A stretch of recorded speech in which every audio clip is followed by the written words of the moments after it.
And welcome everybody to another edition of the GSMC Baseball Podcast brought to you by the GSMC Sports Network. As always, I'm your host, Kenneth, and it's great to have you guys here on this Friday, February 9th. We have a lot to talk about on the show today, but before I get into that, just want to remind you guys, as always, to tip or donate and get your comments recognized, make sure to go to the following link. That is streamelements.com/gsmcsportsnetwork./tip. Again, that really helps the show, makes the show more interactive between myself, the host, and you guys, the viewers. Again, that is streamelements.com/gsmcsportsnetwork./tip. And as always, it is displayed on the ticker on the bottom of the show segment down below. So with that being said, let's get into what we are going to talk about for today. So obviously, it's been a couple of weeks since the last time I've done a baseball show. So I'll catch you up on the latest news, latest signings, trades, things like that. We'll start off the show by talking about the current state of the AL East because there was major stuff that happened involving the Baltimore Orioles in terms of ownership and getting a big-time pitcher. So we'll get into that, how that impacts the AL East as a whole. Then in the second part of the show, we'll talk about some contract extensions involving Kansas City Royals Bobby Witt Jr. and Houston Astros Jose Altuve, so we'll get into that. Then we'll talk about the latest signings. One of them being Clayton Kershaw returning to the Dodgers because there was some speculation on was he going to come back, was he going to retire, but he is going to come back. And for a lot of people that love Clayton Kershaw, I mean, you want to see him come back because this team is loaded and they are trying to win a championship, and he wants another championship on his resume, on his Hall of Fame resume. So we'll get into that. And then I'll talk about the latest hot stove rumors, where the remaining free agents could potentially go. I know I saw that Jordan Montgomery could be making a decision soon. So we'll see what happens. We'll keep an eye on it. But yeah, that's the rundown for the show. So let's get into the first topic, which is talking about the current state of the American League East. So this has a lot to do with the Baltimore Orioles because I don't believe I talked. I did. I know I did a short on it, but I don't believe I did a show talking about the Orioles changing ownership groups. But yeah, so the Angelos family sold the Orioles to a new ownership group. I want to just pull it up just to refresh my memory. Part of that ownership group was actually Cal Ripken Jr.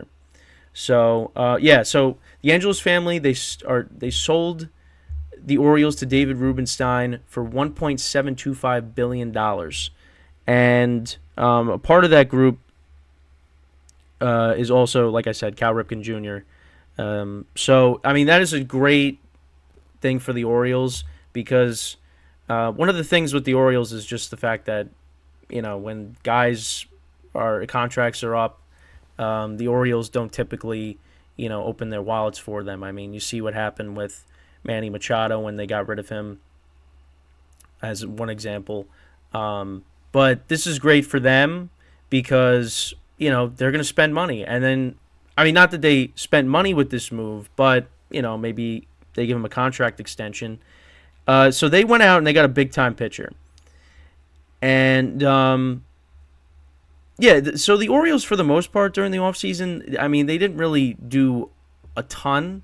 They did bring in Craig Kimbrell because, obviously, Batista, their all-star closer, is going to be out. So they brought him in to help out the bullpen. But the rotation still needed some work. And going into the year, I was saying that, maybe the Yankees are the favorites to win the division, even though I don't feel great about it. But still, I look at what the Blue Jays have done, what's going on with the Red Sox. The Rays are still going to be good, but I feel like the Yankees, with their rotation, if everything, pans out, they could be the team to beat in the AL East. But then the Orioles came out, surprised us, and they traded for one of the best pitchers in baseball in Corbin Burnes. So they traded for him in exchange for Joey Ortiz and DL Hall, plus a competitive balance pick. So, yeah, I was very surprised by this. Again, Great move by the Orioles. The rotation was the weakness of the team last year.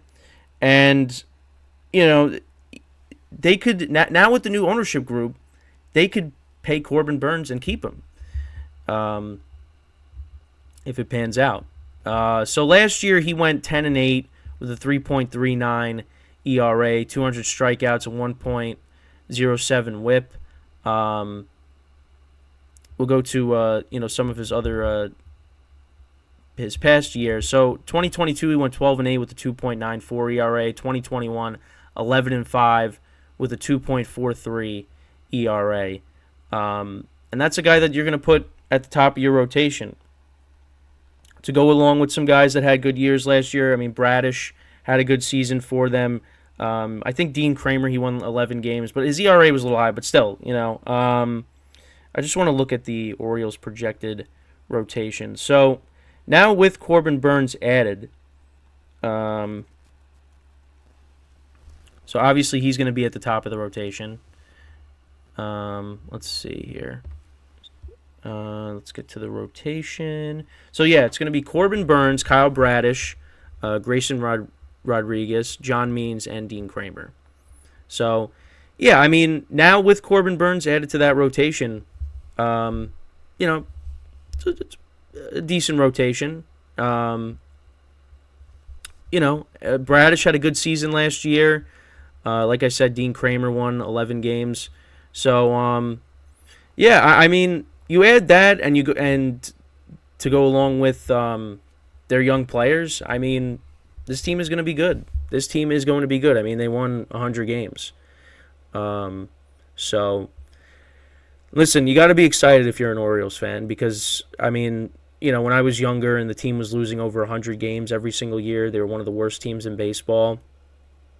Now, being an adult basically, and this team, made the playoffs last year, won over 100 games. And obviously they did make the playoffs, during the Machado, Chris Davis, Adam Jones era. So it's not like this entire time they've been awful. But, they were bad.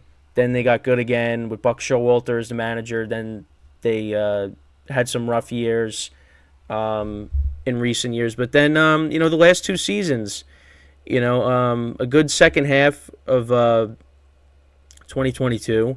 And then last year, I mean, they exceeded expectations by a lot. They, again, 100-win season. And now let's see what they could do to follow it up. And, again, you added one of the best pitchers in baseball to add to your rotation. And, you got a young core to build around. With Adley Rutschman, with Gunnar Henderson, Anthony Santander, Cedric Mullins. This team's going to be good. And you could probably say that they are the favorites to win the division with just this one move. Because, again, that was the problem with the team last year, was the rotation.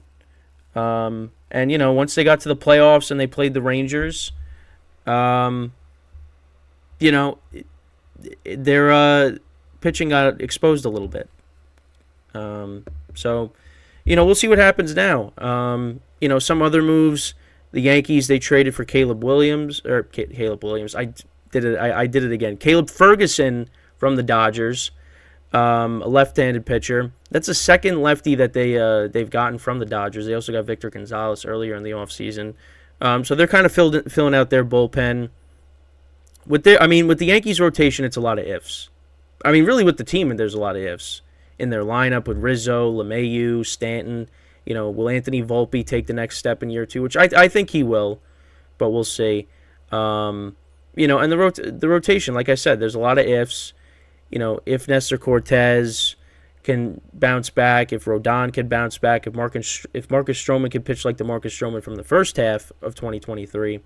The only pitcher that I have no concerns with is Garrett Cole. So, listen, I think the Yankees have done enough where they're going to be a playoff team. They're going to be one of the better teams in the American League if, injuries don't play a role, which they probably will because they do every single season. But I don't know. I think especially with this Corbin Burnes move, and of course, I was kind of disrespecting the Orioles by saying I would take the Yankees as the favorites right now. Um, I think the Yankees right now, they're, you know, a second, third place team at the moment. Because of course, then there's always the Rays. You got the Blue Jays there as well.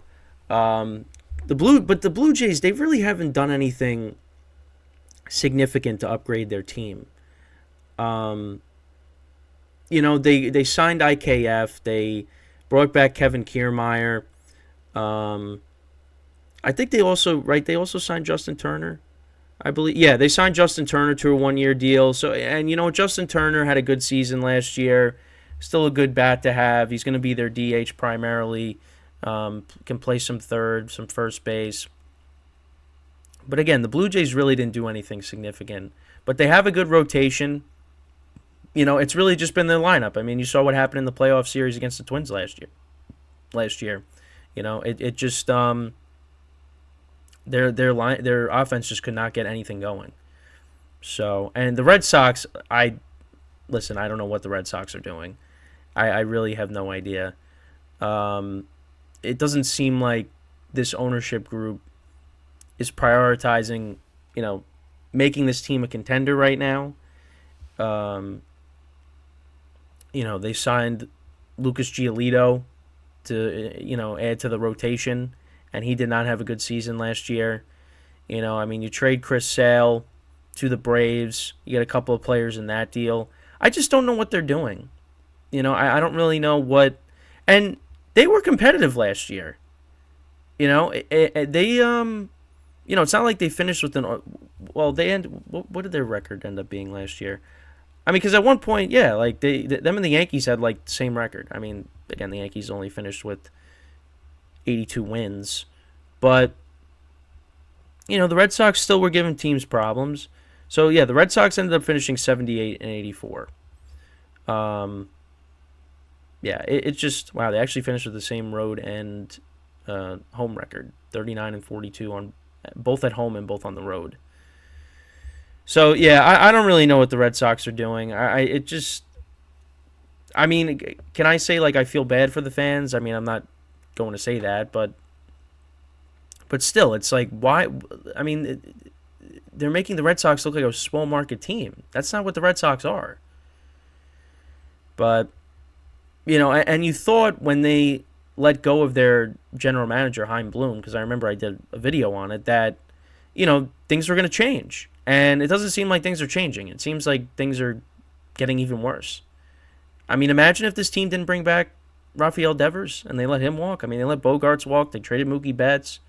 I mean, what would have happened if they, let Devers go? But I don't know. It's very strange. It is definitely very strange what's going on there. But when you look at the division as a whole, like I said, I think the Orioles right now, you got to pencil them in as the favorite.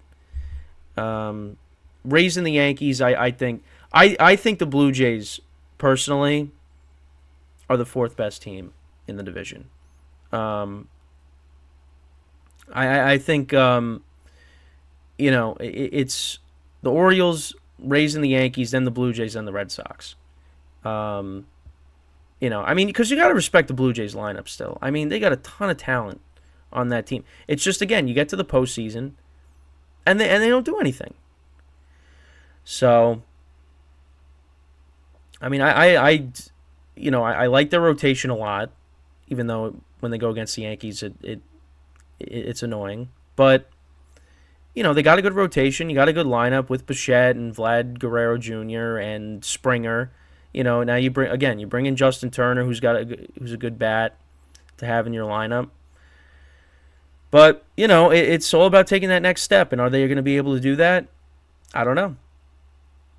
It remains to be seen. But that's pretty much it with this topic. But I mean, this is really about the Orioles and just the fact that this is not the same old Orioles. This is going to be a team that they're going to spend money. It looks like. And, it's going to be interesting, and I hope the Yankees, obviously, do well because that's my team, but it's going to be tough. before we go to break, so we got Nelson, who is the host of the GSMC basketball podcast here. So just shout him out for that. Make sure to tune into that. He said, "How do you feel about Juan Soto?" I mean, I was thrilled that we were able to get him. I honestly did not think the Yankees were going to make any significant moves this offseason, but the fact that they were able to get him, and even if it's a 1-year rental, I mean, at least they did something. I know there's a lot of Yankee fans complaining that, we really didn't do much. I mean, we did. We got Juan Soto, who's one of the best players in baseball. So, and I said we. So we've got to try to avoid saying we. But the Yankees got Juan Soto.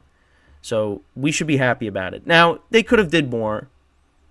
But what they were able to do, getting him, getting Verdugo, I'm happy with what they were able to do in the offseason. Now they just got to go out there and perform, and we'll see if they can do that. So when we come back from our first break of the show, we'll talk about the contract extensions of both Bobby Witt Jr. and Jose Altuve. So stick around, and we'll be right back here on the GSMC Baseball Podcast.